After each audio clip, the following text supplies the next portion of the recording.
Welcome to the Mike Litton Experience Podcast. Mike has over 31 years experience in real estate, finance, and investing. He's passionate about being a father, a teacher, a realtor, an investor, and a leader. Everyone has a story, and our passion is to help them tell it. And now, introducing the host of the Mike Litton Experience, Mike Litton. So what can you expect from the Mike Litton Experience? You can expect stories that will inspire, motivate, advice that will sharpen your focus, and expert information on real estate, finance, and market conditions. And then anyway, then we got to know each other. And we exchanged a couple of emails, and it was all very nice. And then one day an email arrived, and he goes, it was a very English way that he said this. I hope you don't mind, I Googled you. And I thought he's been in England quite a long time to phrase it like that. And he said, listen, I found out who your grandfather was, the American roulette player. And he's the man who broke the Bank of Monte Carlo. Oh. Now, here's what you should do. You live in LA, so you must know all the film people, right? And I'm thinking, absolutely, I've got Chris Nolan on speed dial. Right. And I don't know any film people really. In fact, to be honest with you, I try and avoid the entertainment gang as much as possible. But anyway, he said, write a screenplay, it'll be a blockbuster. It's got to be a film. And so I thought about that. And so my turn to Google, how do you write a screenplay? And then actually my wife said to me, no, you're not getting away with it that easy. The screenplay is only 90 pages. You need to write the whole book. Oh. So this is I have, and it's out on the 12th of February, and it's called The Gambler's Game, and it's the story of this farm boy from Southern Illinois who in 1887 gets signed by Denver as the youngest pitcher for their baseball team. They were called the Denver Grizzlies. Wow! He instantly became quite famous. And that was how he discovered travel, because of the railways. Right. And he would travel with the baseball team. And these guys were tough. They had no money. They had to rent their own uniforms. And the train journeys were endless, like 35 hours from Denver to Kansas. Wow. And they played for 3 days. And he was the pitcher, and they didn't rotate in those days. So it was him in the pitcher's box. It wasn't called a mound until 1893. I got corrected on that very early on. Gosh, everyone knows a lot about baseball except me, and now I do.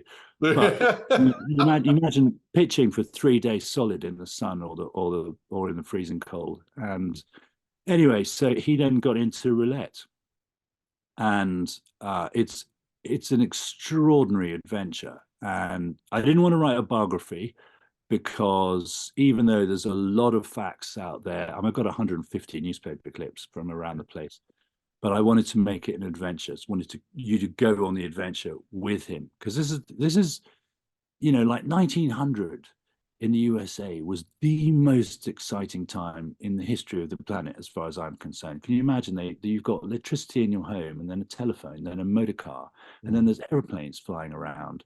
And it was just a time when anything was possible. Yeah.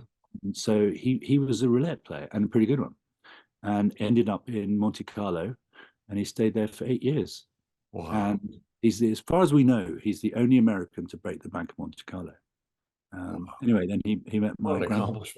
I know. It's just an extraordinary story, and one that I kind of always wanted to know more about. Yeah. But I never imagined I'd write a whole book. It took me 3 years. We went to 5 countries, interviewed so many people. I was sitting in a basement of a guy who lives outside of Boulder, Colorado, and he was telling me about what it was like to play baseball in the 1890s. Yeah. And then there's a picture on his wall that I see, and it's him and Ken Burns. And I said, "Oh, you know Ken Burns?" And he goes, "Oh yeah, I was the advisor on his baseball documentary." Wow. I know. Wow. And this guy doesn't use the internet, doesn't have email, doesn't even have an iPhone. What a small world. I know, but you just, if you physically go to these places, then you Yeah. meet people who say, by the way, you need to meet with this guy. And Yeah. it goes on from there. So, I mean, I had my own adventure, really, putting this whole thing together. That So, is so cool. So yeah, 3.5 years? yeah, it'll be 3 years in 5 countries? March. Yeah. And because I wanted to get it right. Yeah. So, so, for example, Eugene Madden ran Madden's saloon in Denver, and his brother was the chief of police. His brother-in-law was the chief of police. So basically, the Irish ran that town. But one of his barmen was called Michael Flattery from Kilkenny, and I've in 1880, no, 1894, and I've got his photograph. Oh, And Eugene Madden ran the Irish Land League, and so he was in the St. Patrick's Day parade. And I know exactly who was in the parade, and so it's been wonderful to write all that awesome. down and create this adventure. And they all had the most magnificent moustaches, and and he bumps into Adolf Kors, and Kors says, "What do you think about beer and baseball?" And so, I don't know. Wow. The rest is history, as What it an were. amazing time. Yeah. That is incredible. Yeah. So it's not a biography. No, it could have been, but Yeah. that's to me, and biographies are great if they're written well, Yeah. but that's just a series of facts strung together. And I don't think I'm good enough to do that. I'm good at telling stories. Right. And so I wanted to make this, I wanted you to go on the journey with him. So you will learn, baseball, what it's like to travel around the Wild West. Because he goes around the Old West with his own roulette wheel. So he'll just turn up at a saloon and he'll say, I notice you don't have a roulette wheel here, but you just play poker. I'll put a roulette wheel in the back and we'll give you a cut of the takings. And so who would say no to that? Right. So he did that for years and years, and in Mexico City and in Texas and Arizona and all over the Midwest. And then he eventually played a lot in New York. And New York was amazing because all the casinos were illegal. Well, sort of illegal. You know what I mean? And that's fun. That's fun looking at these very innocent looking buildings and knowing really what was going on underneath. Yeah. But that Hidden was, rooms and basements and all kinds of crazy stuff. Yeah. yeah, I know. And this is before Prohibition and the Depression and everything. So everyone, it was really a high time and Yeah. an amazing time. And The then roaring 20s, all that. I mean, that was yeah, just, it was before that. yeah. And but as everything, fashion changed completely, from these very dated sort of bustle dresses that all the ladies had to put on, corsets and the rest of it. All that changed. Yeah. And everything changed. And you get a bit of a sense of this from Downton Abbey and the Gilded Age and things like that. In fact, my grandfather was in Downton Abbey. They in the film, they brought out a film 2 years ago, and they what happens is a film crew comes to Downton Abbey to make a film. It's a silent movie, Sure. and it's called The Gambler. Yeah. And the character's name is Bill, who is my grandfather, Bill Darnborough. And the lady who's trying to convince him to stop gambling is called Miss Erskine, who is my grandmother. Wow. So Julian Fellows, who created Downton Abbey, has used my grandparents as actual characters. And I've had some very funny conversations about that with people close to him who say, no, he really does that. He takes real people, and develops them into characters. Wow. That was quite fun. I didn't know that was going to happen, so that was quite funny. I got a phone call from my neighbor who said, I think you should see this film. That's incredible. That is incredible. So is that similar to what you did with the book? So you took characters or people and you actually turned them into characters? Yeah, well, I've got 173 people in this book, and they're nearly all real people. Okay. Real people. So Okay. Camille Blanc, who ran the casino in Monte Carlo, absolutely real. Everything he did, all real. All these characters, like the guy I mentioned, Like the guy I mentioned in Denver, Eugene Madden, all these people are real. Richard Canfield, who ran all the illegal casinos in New York, a real person. But if it had been a biography, you wouldn't hear what he's got to say for himself. Right. And so I want the baseball players to be talking to each other, complaining, Right. celebrating, Right. getting drunk. This is what I wanted to do, was to have make it as exciting as possible. So instead of reporting facts, what you're doing is taking the reader on a ride. Yeah, well, I have the facts. So I have the chronological order of where things happen, because everything's in newspapers, and you can get newspaper archives from any newspaper that's ever been printed. Practically, you can get on your laptop now instantly. It's just amazing that the people who scan these newspapers, and there are filters that you can use. And I can look up things from the Buffalo Courier in 1894 and filter it down to Bill Darnborough's name, and then find out that because a casino owed him money, there was this massive investigation, and then the police got involved, but not as you think. The police got investigated, and then they put in the governor of New York. It was called the Darnborough case. So they named this case after my grandfather, and eventually they closed down all the casinos in Buffalo because of a debt that he was owed on roulette. Unbelievable. I know, and I found that completely by chance. But and that's the blood that's flowing through your veins. Oh God, we've got a lot of stuff though that we kept. So luckily, my grandmother was really good at filing things, and so we've got a lot of photographs and letters and stuff. We've got a letter from Sir Hiram Maxim, who was the inventor of the machine gun, and he's an engineer, and he's really into probability, and used to spend a lot of time in Monte Carlo trying to work out roulette, trying to work out the system, because it just annoys him, because it's so random, and the gambler's fallacy and things like that. There isn't a system to roulette. There isn't, no matter what people say. And he wrote a whole book about this called Facts and Fallacies in Monte Carlo, and it's just full of numbers, trying to work out probability. Anyway, he wrote this letter to my grandfather, asking him.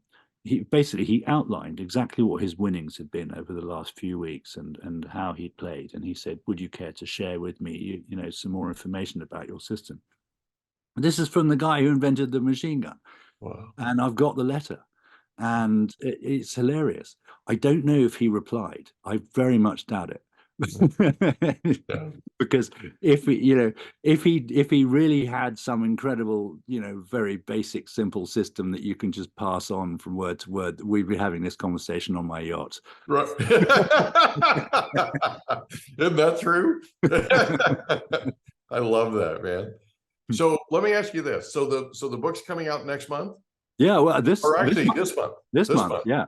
We've got 12 days. It's so you can get it on pre-order at Amazon now.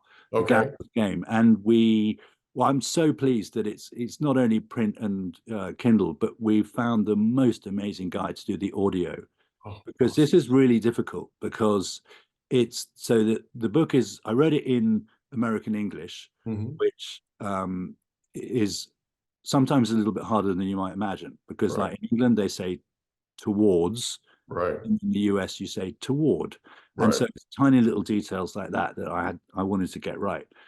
So the main character is American, obviously, so he speaks with an American accent, but then all the people he meets. So there's a lot of French, obviously, Monegasque. There's Spanish-speaking Mexicans. There's Scottish people. There's some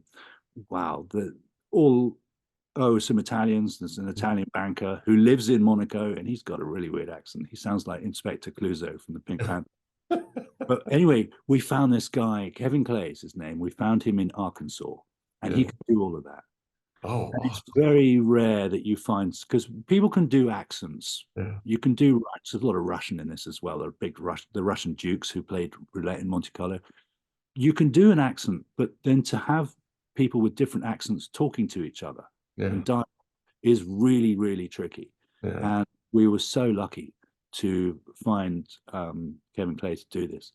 There was an actors' strike, the Screen Actors.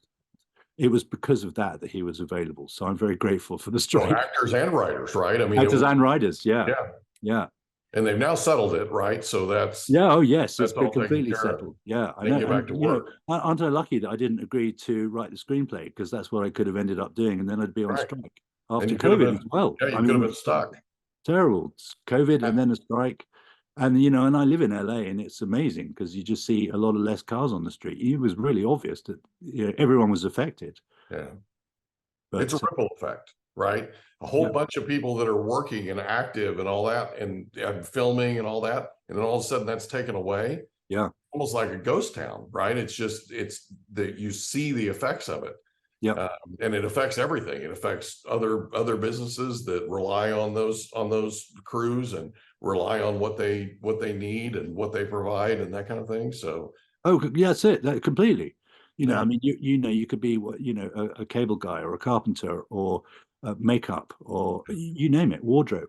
All these people were affected, and of course, that effect. You're right. There's the ripple effect. It was extraordinary. You know, I hope everyone gets what they want from it. Yeah, me too. So let me ask you this. So Gambler's Game is available in 12 days on Amazon. Hmm. You can pre-order it now, correct? Yes. Okay. And it's also available on audiobook. Yeah. That's awesome. That is I know. it sounds like an adventure. It sounds like a ride that everybody should go on.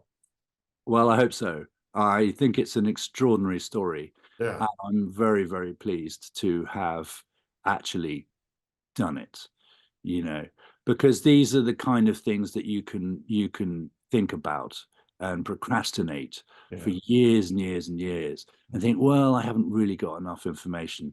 And of course, it's the first step. Yeah. So it's actually starting. Yeah. And keep going and keep going and keep going, because you know, I mean, I started writing this. I was doing 5 hours a night every night, and you know, and I just kept going. I just kept going, and because there's a lot of things in my life I haven't finished properly, but I thought this is just too good, and no one else is going to do it. So you got to think about this for a second. It's your family's legacy. right. Right. I mean, that has to impact you in a major way emotionally. Yeah. I mean, the pride that you feel, how awesome it was for you to find out the things that you found out in your research. Yeah. I mean, I'm so happy for you and I'm so proud of you. This is such a cool thing. I'm so excited. So the Gambler's Game is available in 12 days on Amazon. And it's going to be it's audiobook too. Super, super excited for you. Now, let me ask you this. When's the next book? When's the next book? Well, what I want to do, first of all, is see this to the end of its course, which means writing treatments and getting HBO and Netflix and everyone else involved. No, I please don't wait until the movie comes out. Yeah, because we know what Hollywood can do to real stories. No kidding. No kidding. And the book's always better. The book's always better. You ask anybody, right? The book is always better. Yeah. So that's the thing, you see, because I mean, I'm giving talks and speeches. I'm giving a speech on the the grit and glamour of gambling in the Old West. I'm doing things like this, wonderful podcasts. I'm on book panels, and you know, helping other people who are, you know, just struggling to sit down and start. And having been through this process now, it doesn't mean I'm supremely qualified. I'm really not. But I can share my own experience, and that might be helpful to some people. Well, your experience inspires people, right? Just like you telling your story today, this is going to inspire and motivate people. There are going to be people that heard your story today around the world. We're in 24 countries and adding every day, right? There are people worldwide that are going to hear your story on our program, and they're going to be motivated. They're going to be inspired and motivated to go out and start that book that they've been putting off. They're going to be inspired and motivated to do things that they should have been doing already, but they just came up with excuses. And like you said, you could have put this off for a long, long time. And it's a great thing for you and a great credit to you that you took the step and you went forward and you got this done. I mean, this is just, I'm super proud of you, man. And Well, I really appreciate your words. Thank you so much, Mike. I'll tell you one thing that I really like is that I've got a little cousin. His name's Ren, and he's 9, and he's really interested in this. yeah, And I'm thinking, you know what? His great, great, great, great grandchildren could just get the book. yeah. You know, in hundreds of years, it'll still be around. And I Family's love that legacy, idea, man. you know, because I mean, most of us just have a gravestone. But Yeah. I really like the idea that it's going to be around forever. And thanks to the digital world that we live in now, you know, really easy to get rather than, you know, becoming an archaeologist in a library. So, Yeah, this will live way beyond you. Yeah. Way beyond you. Yeah. That's really, really cool. I cannot thank you enough for being here. I cannot thank you enough for being our guest on the Mike Litton Experience. It was great to meet you. I thoroughly enjoyed getting to know you, and I'm super, super proud of you, bud. Well, thanks, Mike. I really appreciate the opportunity to be on here. And I really love what you do, sharing people's stories. You know, it's a lot of it's triumph over adversity. Yeah. And it says a lot because we all need that. Yeah. You know, we all need to keep positive and keep showing up and, you know, exploring. One foot in front of the other. You never know what's going to happen today. You never know. Keep an open mind. Yeah, you got to take that first step, baby. Yeah. Great. Awesome, bud. Thank you so much. I appreciate you. All right, Mike. Thank you. We hope you enjoyed another episode of the Mike Litton Experience. If you did, do us a favor, smash that subscribe button, tell your friends, family, and coworkers about our program, and wherever you get your podcasts, please leave us a rating. It helps us to connect with quality people just like you. And that's a wrap. Another episode of the Mike Litton Experience in the books. Reach out to Mike on Instagram at Litton Realty. Want to meet with Mike? Check out Calendly.com/Rio760.